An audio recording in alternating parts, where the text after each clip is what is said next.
What is good? Osiris here, stuck in the middle. Thank you as always for joining.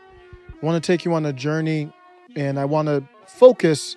I'm going to take a journey through identity and a leftist position, but I do want to focus on where we have to acknowledge each other for there to be healing. I'm beyond the point. I don't think we can heal, but let's take that out the way right now. Let's throw it away. If we were going to heal, where is that point that we have to talk about?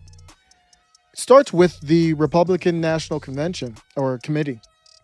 The RNC, the Republican National Committee, announced its first ever RNC Pride Coalition over the weekend, partnering with the Log Cabin Republicans to invest and mobilize LGBTQ communities ahead of the 2022 midterm elections. What we're seeing here is strategy.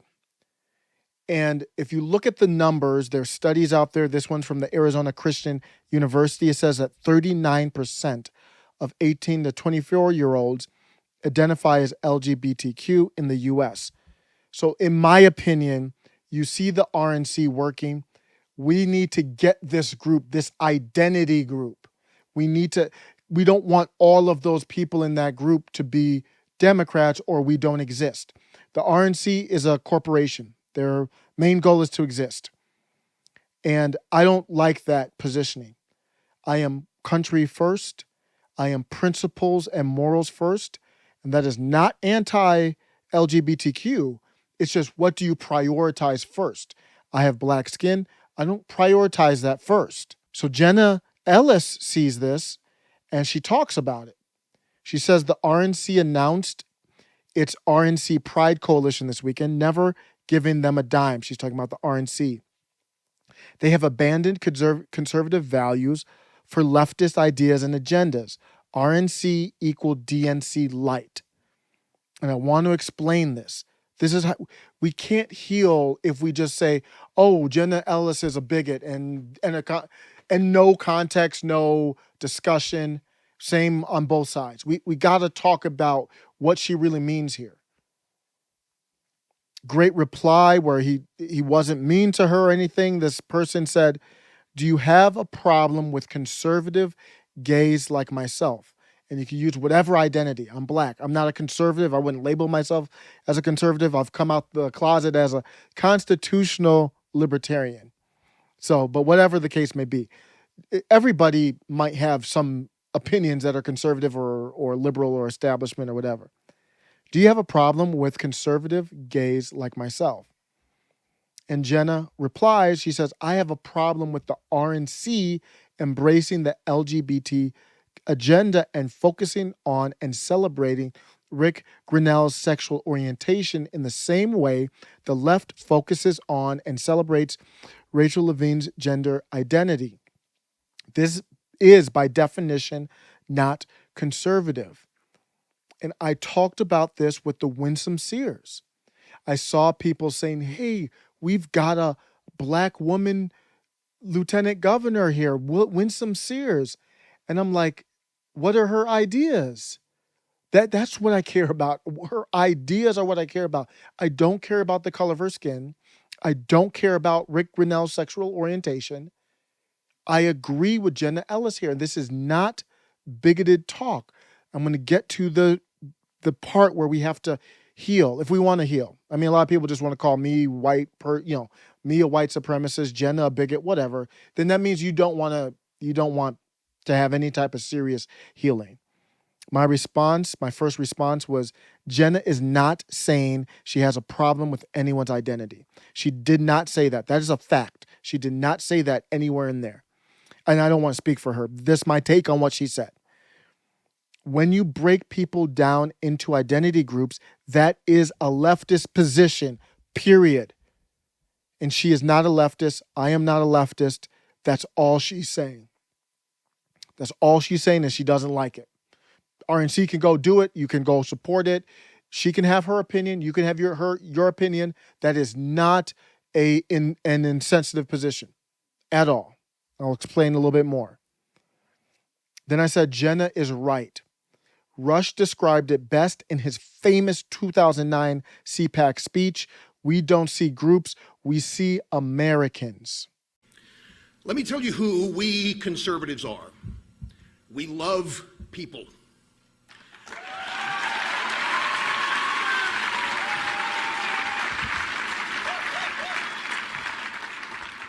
When we look out over the United States of America, when we are anywhere, when we see a group of people such as this or anywhere, we see Americans, we see human beings.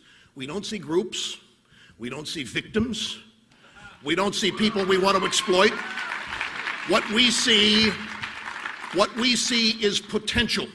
You see, there's a fork in the road. There's no right or wrong choice, but if you choose an identity over God and country, I put those together, you are a leftist.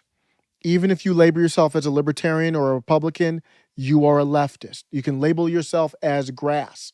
You can label yourself as a tree. If you put an identity over God and country in your priorities of life, principles, and morals, you are a leftist. If I'm off, I might be off base. Somebody tell me if I'm off base there. That's a big point to talk about. And when I put God/country, this is going back to the video I did where I'm talking about God really with the Constitution, the objective, whether no matter what religion you are, we are ruled by the Constitution and that was based on Judeo-Christian principles. That's what I mean by God, country. It's the same thing, but the Constitution. So you can say, I love the country, but I hate the Constitution. No. That's the same thing. People conflate this position with hate. It is not hate. This is the part where we have to work it out. It is stating that your identity isn't more important to me than country/God. So Winsome Sears, you being black, you being Jamaican, or I think she was born in Jamaica. I'm a born Jamaican here. That doesn't matter.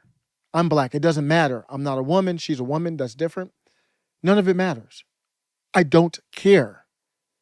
It's not important to me than country/God. And when I say we need to break our country up, we need to break it up in between people who believe that.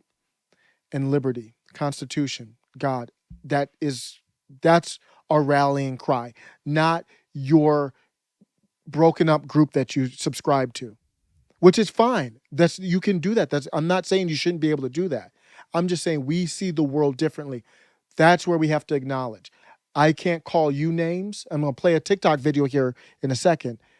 I don't want to call them any names. I'm fine with them.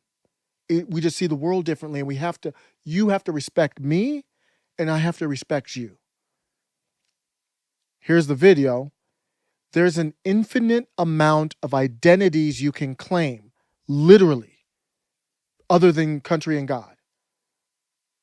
I could say I identify as a lion. I identify as a rabbit. I identify as a turtle. I'm a male. I'm a father. I'm a man. I'm from Cleveland, Ohio. You can claim your high school. There's literally an infinite amount, meaning there's no finite. It's not a finite amount. You could literally have an infinite amount of identities that you care about over country. It's a rabbit hole. And then inevitably, people fight over which one means more. They cannot coexist with the idea of the Constitution and faith in a higher power. Everyone in the comments keeps asking me what the difference between Demi Boy and Libra Mask are, so I'm glad you asked. The main difference between the two are that people who identify as Libra Mask feel more agendered than they do partially boy, versus people who identify as Demi Boy, who can be any gender but partially feel like a boy. And they might not be another gender either. They could just feel partially like a boy. And that's okay. Both of these identities are valid and different from each other. And people who identify as either Demi Boy or Libra Mask have their own reasons for identifying that way. And in the end, it comes down to what they feel most comfortable identifying as and what feels most like them. And every Libra Mask and Demi Boy are different from each other. But we love all our Demi Boy fuzzballs and Libra Mask fuzzballs. Yeah. I'm going to end with this. The idea of breaking people up into identities, like the RNC is doing, like the DNC does, that is a conquer technique. So that's why Jenna says RNC is DNC light, and I agree with her 1,000. That's cliche, but I agree with her completely if that's going to be their approach. And I did a video about Republicans trying to recruit black people. I disagree with many people. I think I probably disagree with the Hoteps on this. Bryson Gray is my dude. I think I disagree with him on this and maybe we would have to talk it out. But I think he thinks like I think I've heard him say before, you need to bring someone who understands the hood to the hood, that type of thing. I don't want to put words in his mouth, but that's not what we need. Principles, morals. You can position them on how it helps God and the country, and then obviously that helps you, but you don't break people up. The reason you break people up, in my opinion, is a divide and conquer technique.